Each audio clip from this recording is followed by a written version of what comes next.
Hi guys, welcome back to another video. So summer is coming and everyone is starting to ride outside again, so I thought it would be a good chance to take you through what I have in my saddlebag.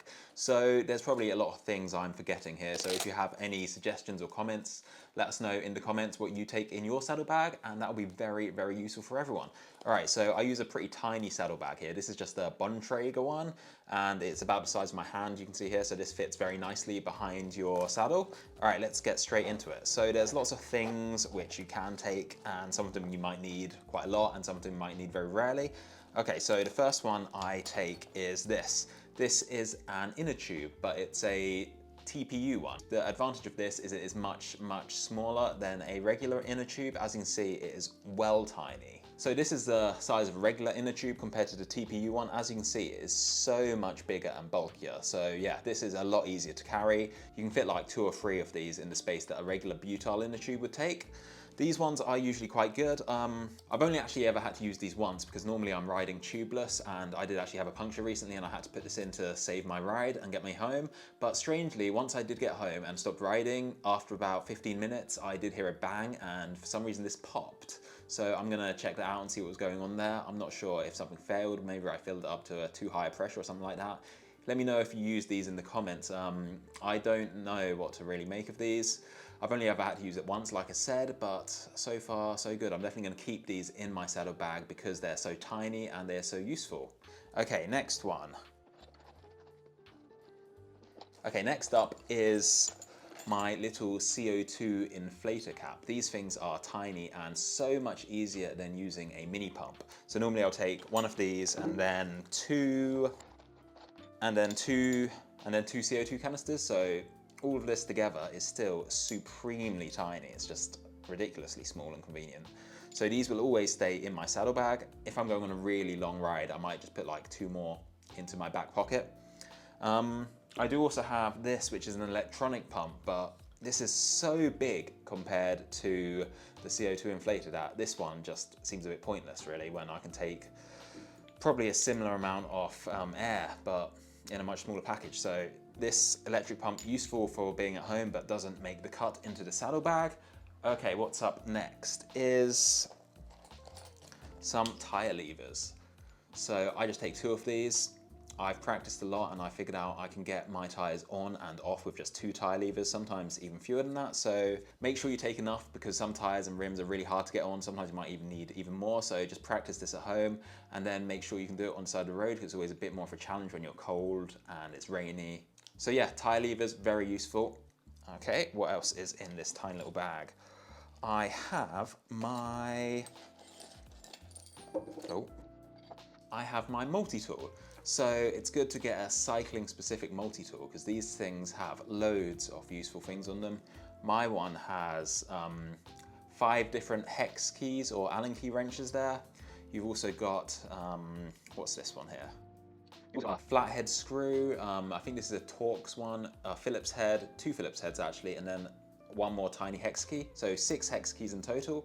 So what's cool about this one specifically is you can take it apart, and if you unscrew this little bit here, you will get a chain removal tool. So there you go, you get your chain removal tool, which you can use to remove chains obviously. It also comes with some big hexagonal parts here, so I don't know what that would actually be used for, but you've also got the valve core remover here and here, which is pretty useful as well. So it's a pretty good multi-tool. It's very cheap. I got it for like £10. Right, let me just put this back together. Okay, so next up I have some glue. This is the rubber glue which you use to repair inner tubes and tyres. I also have, of course, the rubber patches as well. Normally I take 2 or 3 of these. I'm running low at the moment, so I need to put some more in. So you've got your glue and your patches. This is of course very useful for repairing, you know, your rubber tubes. Yeah, what else have I got? Let's see.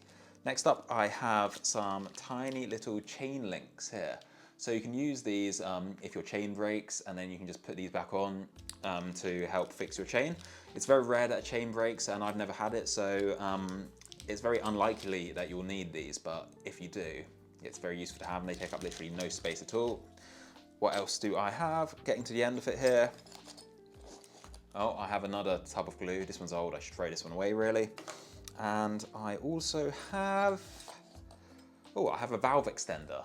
Or a long, oh no, this isn't a valve extender. I have a tubeless valve, just in case something happens to my current valve. I don't know what would happen to it, but it takes up no space, so I just put it in there anyway. Might be useful, you never know.